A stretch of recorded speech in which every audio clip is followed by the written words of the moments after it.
സ്നേഹമുള്ള സഹോദരങ്ങളെ, പ്രഭാതവന്ദനം. ഇന്നത്തെ സുവിശേഷത്തിൽ യേശു പ്രസംഗിച്ചുകൊണ്ടിരിക്കുന്നിടത്ത് പരിശുദ്ധ അമ്മ വരുന്നു.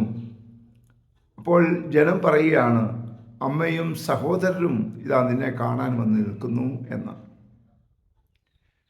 ഈശോ അതിന് മറുപടി പറയുന്നുണ്ട്, ആരാണ് എൻ്റെ അമ്മ, ആരാണ് എൻ്റെ സഹോദരർ എന്ന്. ഇത് മറ്റു പല കാര്യങ്ങളായിട്ട് ചിന്തിച്ചുകൊണ്ട് പോവുകയാണ് പലരും. എന്നാൽ ഇതിൻ്റെ സത്യം എന്താണ്? യേശു നമുക്കെല്ലാവർക്കും ഒരു ഓപ്ഷൻ തരികയാണ്.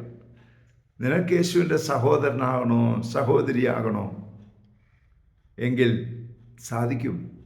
ദൈവവചനം അനുസരിക്കണം. പരിശുദ്ധ അമ്മയെപ്പോലെ ഇതാ കർത്താവിൻ്റെ ദാസി എന്ന് പറയണം.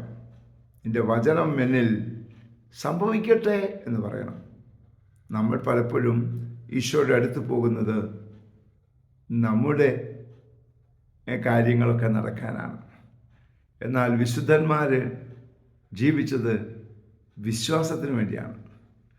നമ്മൾ ജീവിക്കുന്നതിന് വേണ്ടി വിശ്വസിക്കുന്നു.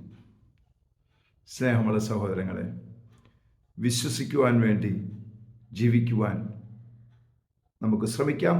അതിനായി പരിശ്രമിക്കാം. പരിശുദ്ധ അമ്മയെ സഹായിക്കണേ. വിശുദ്ധ യോസേപ്പ് പിതാവേ, ഞങ്ങൾക്ക് വേണ്ടി പ്രാർത്ഥിക്കണേ. പരിശുദ്ധാത്മാവേ, എഴുന്നള്ളി വരണേ. പരിശുദ്ധ പരമ ദിവ്യകാരണത്തിന് എന്നേരവും ആരാധനയും സ്തുതിയും പുകഴ്ചയും ഉണ്ടായിരിക്കട്ടെ. ആമേൻ.